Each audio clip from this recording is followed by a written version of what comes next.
As the sun dipped below the horizon, casting an eerie glow over the village, the air became heavy with an undeniable sense of foreboding. The once peaceful streets were now filled with an unsettling silence, broken only by the occasional hushed whispers of fearful villagers. The witch's presence had descended upon the village, suffocating it with an invisible grip. Rumors of the witch's arrival had spread like wildfire, igniting the imaginations of the townsfolk. Some claimed to have seen a shadowy figure lurking in the shadows, while others spoke of strange occurrences that defied explanation. The village had become a breeding ground for fear, and the witch reveled in the chaos she had unleashed. Every night, the villagers would lock themselves inside their homes, clutching their loved ones tightly, hoping to escape the witch's malevolent gaze.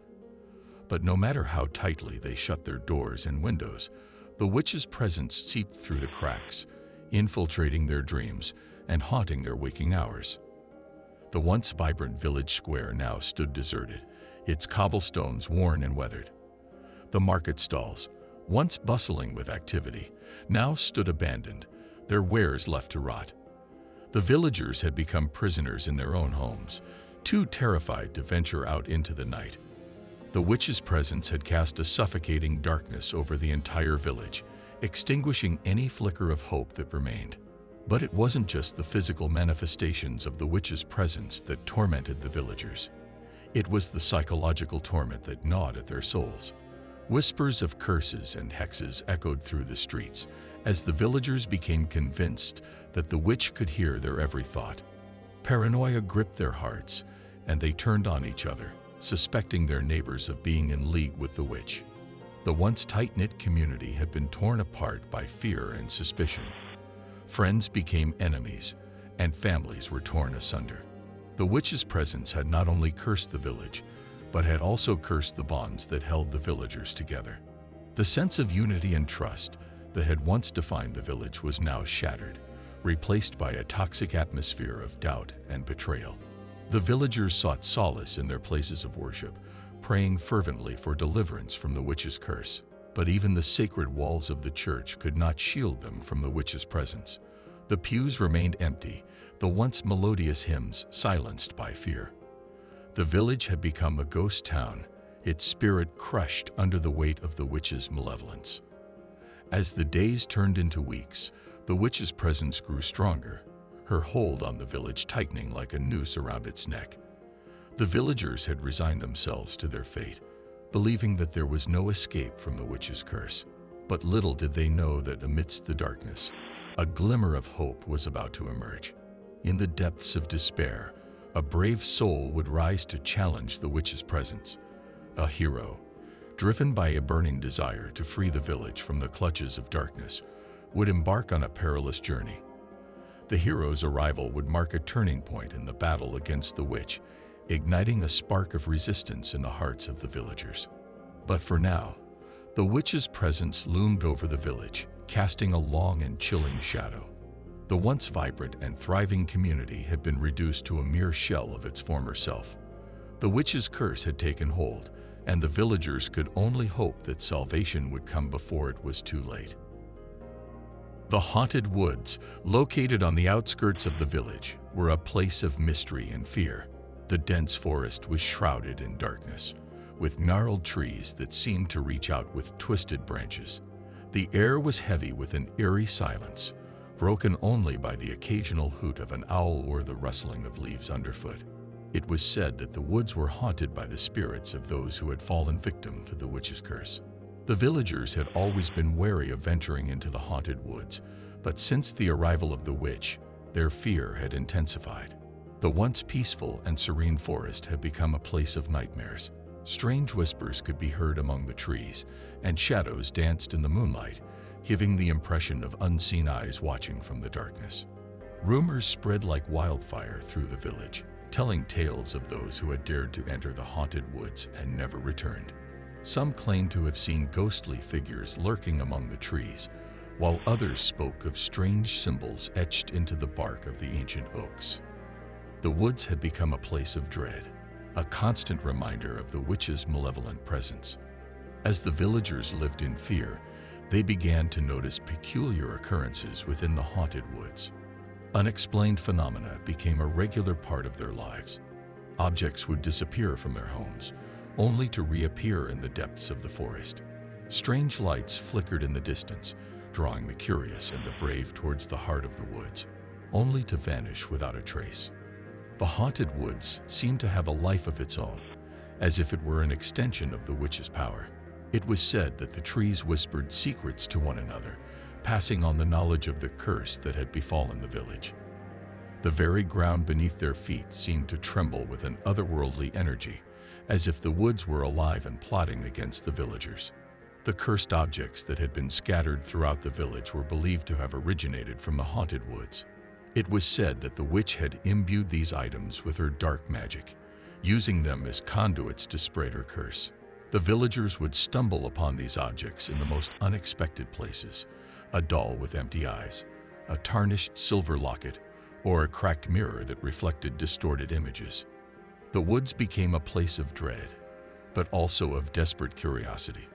Some villagers, driven by a mix of fear and determination, ventured into the haunted woods in search of answers. They hoped to find a way to break the curse that had plagued their lives.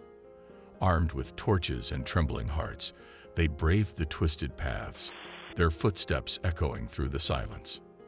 But the haunted woods did not welcome them kindly. It seemed to conspire against their every step, leading them deeper into its labyrinthine depths. The trees whispered warnings, their branches reaching out to snatch at their clothing, as if trying to keep them from uncovering the truth. Shadows danced and twisted, playing tricks on their minds, making them question their own sanity. The brave few who managed to navigate the treacherous woods discovered a clearing at its heart. It was a place of darkness and despair, where the witch's power was at its strongest. The air was heavy with the stench of decay, and the ground was littered with the remnants of failed attempts to break the curse. It was here that the villagers realized the true extent of the witch's malevolence. The haunted woods held the key to the village's salvation, but it would not give up its secrets easily. It would take a hero, someone with unwavering courage and a pure heart, to face the witch and bring an end to the curse. The woods would test their resolve, pushing them to their limits, but if they could withstand its trials, they would emerge with the knowledge needed to break the witch's hold on the village. The haunted woods stood as a formidable barrier between the villagers and their freedom. It was a place of darkness and mystery, where the witch's power thrived. But within its depths lay the answers they sought, the means to break the curse that had plagued them for so long.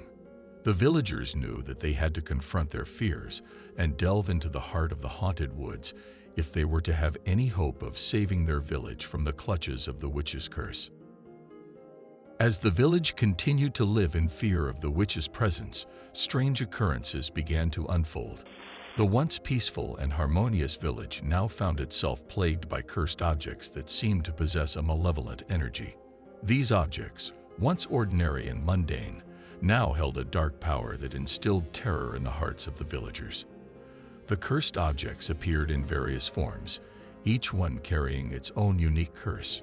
It was as if the witch had infused her dark magic into these items, turning them into vessels of her wicked intentions. The villagers soon discovered that these objects had the ability to manipulate their surroundings and bring misfortune upon anyone who came into contact with them. One of the most notorious cursed objects was an old, weathered mirror that had been passed down through generations. Once a cherished heirloom, it now reflected a distorted image of anyone who dared to gaze into it. Those unfortunate enough to catch their own reflection would be plagued by nightmares and visions of their worst fears, driving them to the brink of madness. Another cursed object was a delicate porcelain doll that had once been a beloved toy for the children of the village. Now, its innocent features twisted into a sinister grin. The doll seemed to move on its own accord. It would appear in different locations, seemingly watching the villagers with its lifeless eyes. Those who encountered the doll would be plagued by unexplained accidents and injuries, as if the doll itself had a malevolent desire to harm. The cursed objects extended beyond personal belongings. Even the village's sacred artifacts were not spared from the witch's curse. The once revered talismans and relics that held spiritual significance for the villagers now emitted an eerie aura. They seemed to possess a dark energy that disrupted the natural balance of the village, causing crops to wither, livestock to fall ill, and the once vibrant landscape to become barren and desolate. The cursed objects not only brought physical harm and misfortune, but also had a profound psychological impact on the villagers. The constant presence of these malevolent items created an atmosphere of fear and paranoia. The villagers became suspicious of their own possessions, unsure of which objects might be harboring the witch's curse. The once tight-knit community began to fracture as trust eroded. Neighbors turned against each other, accusing one another of being in league with the witch. The cursed objects became a source of blame and suspicion, further fueling the witch's influence over the village. As the village's desperation grew, the villagers attempted to rid themselves of the cursed objects. They gathered the items and attempted to destroy them, hoping that by breaking the physical vessels of the curse, they could break the witch's hold on their lives. However, their efforts proved futile. No matter how they tried to destroy the objects, they remained intact, as if protected by an unseen force. The villagers sought the help of wise elders and spiritual leaders, hoping to find a way to cleanse the objects and free themselves from the curse. They performed ancient rituals and recited powerful incantations, but the cursed objects remained stubbornly resistant to their efforts. As the villagers delved deeper into their research, they discovered a disturbing truth. The cursed objects were not merely random possessions that the witch had enchanted. Each object held a connection to a specific event or person in the village's history. It became apparent that the witch had carefully chosen these objects to exploit the vulnerabilities and fears of the villagers. For example, the cursed mirror had once belonged to a woman who had been accused of witchcraft centuries ago. The doll had been crafted by a grieving mother who had lost her child under mysterious circumstances. The cursed artifacts seemed to be a twisted reflection of the village's past, a reminder of the darkness that had always lurked beneath the surface. The villagers realized that to break the curse, they would need to confront not only the witch, but also the unresolved traumas and secrets that had plagued their community for generations. Only by facing their past and finding the strength to overcome their fears could they hope to free themselves from the witch's curse and restore peace to their village. The village was gripped with fear as the curse of the witch continued to wreak havoc. The once lively streets were now filled with an eerie silence, broken only by the whispers of terrified villagers. But amidst the chaos, a new horror emerged: the vanishing children. Parents clung desperately to their little ones, afraid to let them out of their sight even for a moment. The village had become a prison of fear, and the children were the most vulnerable victims. It seemed that the witch's curse had a particular interest in them, snatching them away without a trace. The disappearances began slowly, with one child vanishing every few days. At first, the villagers hoped it was just a coincidence, a result of the chaos and fear that had consumed their lives. But as the numbers grew, it became clear that something far more sinister was at play. The village elders convened an emergency meeting to discuss the vanishing children. They gathered in the dimly lit town hall, their faces etched with worry and exhaustion. The room was heavy with the weight of their collective fear, and the air was thick with tension. As they shared their stories, a pattern emerged. The children who vanished were always alone, wandering near the outskirts of the village or playing near the forbidden woods. It seemed that the witch had a preference for striking when the children were most vulnerable and isolated. Desperate for answers, the villagers turned to the village historian, an elderly man named Mr. Jenkins. He had spent his life studying the legends and folklore of the region and was known for his vast knowledge of the supernatural. With a trembling voice, he began to recount a tale that sent shivers down their spines. According to the ancient legends, the witch had a particular fondness for children.